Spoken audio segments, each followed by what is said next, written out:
Hey Cakenistas, it's Marisha, and today we are prepping for the next pop-up shop, which is in just a couple of days.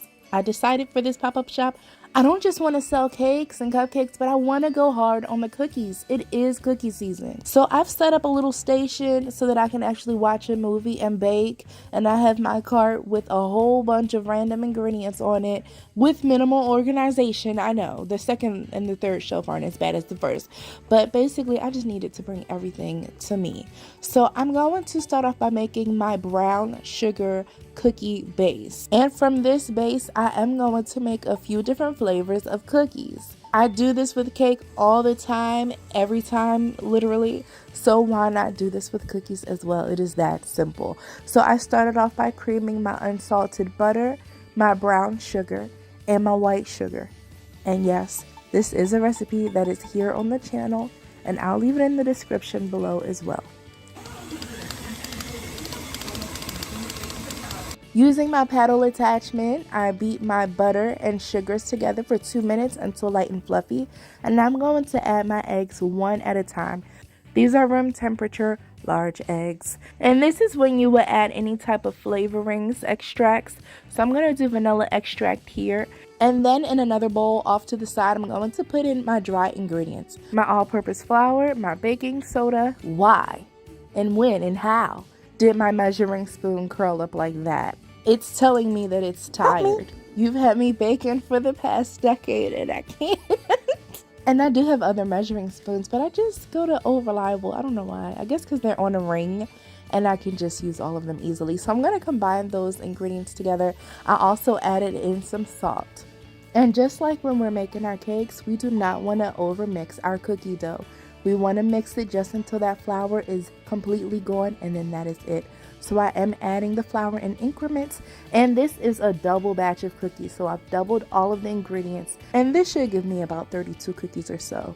Once my flour is fully incorporated, I just love the look and the smell, that brown sugar and the vanilla, oh my goodness, and the creaminess. I love it. It is ready to become several different flavors. The first batch will be chocolate chunk, and this is going to be like chocolate chunk, because I'm going to do some semi-sweet chunks and morsels.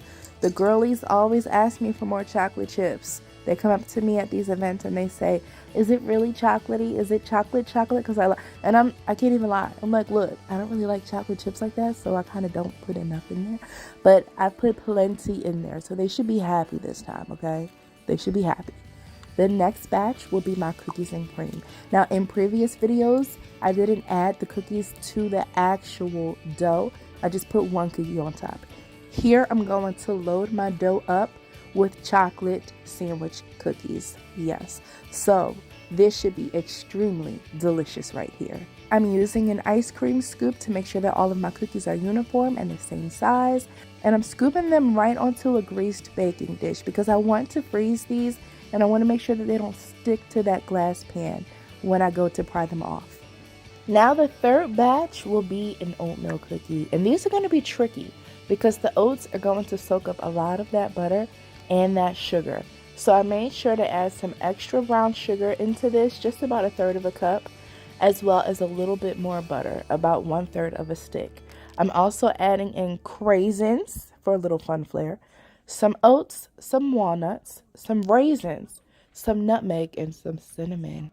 A little touch of those warm spices is going to really bring out that delicious oatmeal flavor and those dried fruits. And I just have to pause really quickly because I want to tell you guys that while I'm doing this voiceover, not while I made these cookies, thank God, but I am a little under the weather. I am trying my absolute hardest not to sound duffy. The way that I really want to sound is like this. So now I'm going to make another batch of cookies. This is actually going to be technically my third batch of cookies. I ran out of cookie dough, so now we can make more. So now I'm going to take some of the dough and I'm going to put it off to the side in another bowl. And then I'm going to look at my cart to see what ingredients I have left. But thankfully, I can still breathe out of my mouth, and I'm going to hold my breath, and we're going to get through this video. So this one is going to be s'mores. Now, my little twist on this, I have the chocolate chips, of course, and then I'm going to do a ginger snap cookie. For one, because I have ginger snap cookies. For two, if I were to just add graham crackers, you would not taste that at all. The main flavor in graham crackers is molasses, and I didn't want to add molasses because, well, I have ginger snaps. Why not? It's the holiday sneezing. The holiday sneezing, which I've been doing all day. I'm gonna put my mini marshmallows on top. I put all of my gorgeous cookie dough in the freezer for about 30 minutes, and they solidified completely because of that butter.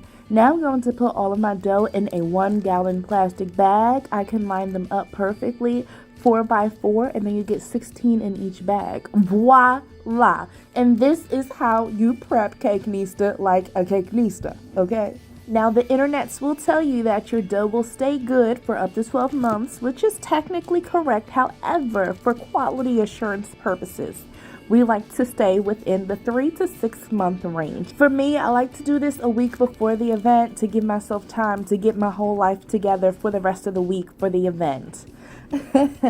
And before freezing, you notice I do like to garnish all of my cookies before I put them in the bags. My oatmeal raisin has the piece of walnut on top. We've got the marshmallows. The Oreo has the Oreo, so on and so forth.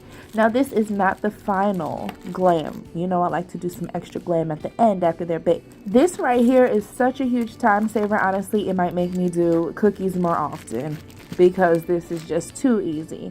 And now I am not done because I had to go back and make my vanilla sugar cookie base because I love my holiday stuffed cookie cups. They are so delicious and gorgeous and people love them, and I will leave the link to them in the description down below. I'm storing that dough in the bag because I do have to make these in cupcake pans, so there's really, trying to shape these now is just trying to be crazy, okay? I had a little bit more dough to work with and a little bit more time on my hands, so I made my last batch, the peanut butter and jelly cookies. I feel like for the holidays, you have to have a jam-filled or jelly-filled cookie. You guys will see what I did with them at the next pop-up shop video. I will see y'all in the next one. Don't forget to subscribe and share. Happy holidays, Cakenistas.